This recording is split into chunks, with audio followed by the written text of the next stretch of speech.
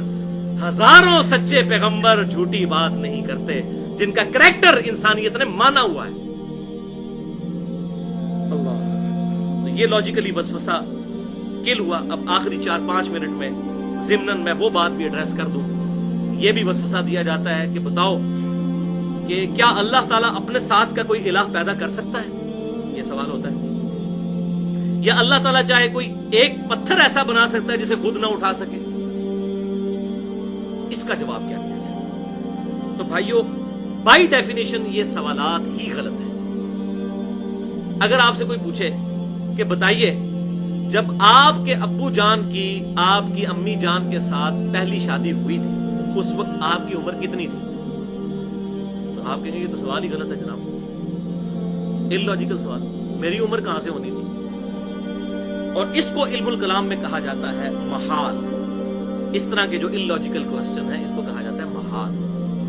یہ by definition ہی غلط ہے. کیوں؟ اگر کوئی شخص یہ کہے کہ اللہ تعالیٰ کیا اس بات پر قادر ہے کہ اپنے ساتھ کا کوئی اور الہ پیدا کر لے، تو ہم کہیں گے کہ بھائی یہ سوال ہی اللاجیکل ہے، اس لیے کہ جو پیدا ہوگا وہ الہ تو ہو ہی نہیں سکتا، وہ تو مخلوق ہوگا. خالق کی تو ڈیفینیشن ہی یہی ہے لم یلد ولم یولد، وہ اوریجن ہو. تو اللہ تعالیٰ کیا اور کوئی الہ پیدا کر سکتا ہے؟ تو ہم کہیں گے یہ سوال ہی غلط ہے، یہ محال ہے. اب اس کو کہنا کہ اللہ کی قدرت میں داخل نہیں ہے، بھائی یہ سوال ہی غلط ہے. اچھا، اسی طریقے سے کیا اللہ تعالیٰ کوئی ایسا پتھر بنا سکتا ہے جس کو خود نہ اٹھا سکے؟ تو ہم کہیں گے یہ بائی ڈیفینیشن ہی سوال غلط ہے. خود نہیں اٹھا سکتا تو وہ الہ نہیں ہے. اچھا، وہ کہتے ہیں اگر وہ بنا نہیں سکتا تو پھر الہ، تو یہ سوال ہی غلط ہو جائے گا. کوئی بھی چیز الہ کی کیپیبلٹی سے باہر نہیں ہو سکتی، اس کے قابو سے باہر نہیں. ان اللہ علی کل شیء قدیر. تو یہ سوال اس کے جواب میں ہم کہیں گے محال ہے. اسی طریقے سے اگر کوئی شخص یہ کہے کہ اللہ تعالیٰ چاہے تو نبی صلی اللہ علیہ وسلم کے بعد بھی کسی کو پیغمبر بنا کے بھیج سکتا ہے، تو ہم کیا کہیں گے؟ محال ہے. کیوں؟ قرآن پاک نے فیصلہ کر دیا ما کان محمد ابا احد من رجالکم ولکن رسول اللہ وخاتم النبیین. خاتم بھی ہے اور خاتم بھی ہے، دونوں چیزیں قرآن میں بھی احادیث میں بھی آیا. تو اب یہ خاتم نبوت کی ڈیفینیشن کے منافی ہو جائے گا کہ اللہ تعالیٰ کوئی اور پیغمبر بھیج دے. انہیں جی اللہ تعالیٰ چاہے تو کر سکتا ہے، تو ہم کہیں گے نہیں. کیوں؟ قرآن میں آیا لا تبدیل لکلمات اللہ. اللہ کے کلمات نہیں بدلتے. جو کلمات بدل دے وہ اللہ نہیں ہے، اور جو اللہ ہے وہ کلمات نہیں بدلتا. جو جھوٹ بولے وہ اللہ نہیں ہے، اور جو اللہ ہے وہ جھوٹ بولتا نہیں ہے. کوئی بھی نٹوریس کوالٹی اللہ تعالیٰ کے ساتھ منسوب نہیں کی جا سکتی. کیا اللہ تعالیٰ جھوٹ بولنے پر قادر ہے؟ ہم کہیں گے کہ یہ سوال ہی غلط ہے. ٹھیک ہے. اسی طریقے سے کیا اللہ تعالیٰ چاہے تو موسیٰ علیہ السلام کو دوزخ میں اور فرعون کو جنت میں بھیج دے؟ تو ہم کہیں گے محال ہے. تو یہ ہوگی محال کی ٹرم. اور دوسری ٹرم ہے مقدور. اس کے اپوزٹ مقدور ہے جو اللہ تبارک و تعالیٰ کی قدرت میں چیزیں داخل ہیں چاہے اس نے نہ کی ہوں.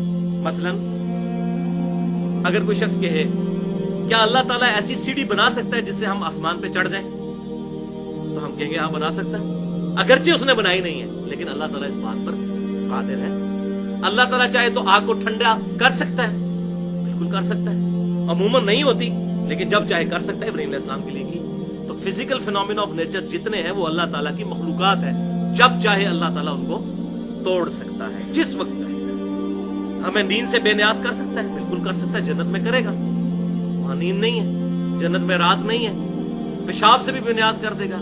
صحیح مسلم میں حدیث ہے خوشبودار ڈکار آئے گی، سارا کھانا ہضم، پیشاب کی ضرورت ہی کوئی نہیں. تو یہ سارے فزیکل فینومینا آف نیچر اللہ تعالیٰ ان فینومیناز کا پابند نہیں ہے. اللہ تعالیٰ جب چاہے ان کو توڑ سکتا ہے. یہ تمام چیزیں مقدور ہیں. تو محال اور مقدور کا فرق سمجھ آ گیا. میرے خیال ہے اتنا ہی کافی ہے. باقی جتنی چیزیں ہیں وہ ساری باتیں ایڈریس کی جائیں تو گھنٹوں چاہیے. اللہ تعالیٰ سے دعا ہے جو حق بات میں نے کہی اللہ تعالیٰ ہمارے دلوں میں راسخ فرمائے. اگر جذبات میں میرے منہ سے کوئی غلط بات نکل گئی تو اللہ تعالیٰ ہمارے دلوں سے محو کر دے. ہمیں کتاب و سنت کی تعلیمات پر عمل کر کے دوسرے بھائیوں تک پہنچانے کی توفیق عطا فرمائے. سبحانک اللہم و بحمدک اشہد ان لا الہ الا انت استغفرک و اتوب الیک وما علینا الا البلاغ المبین.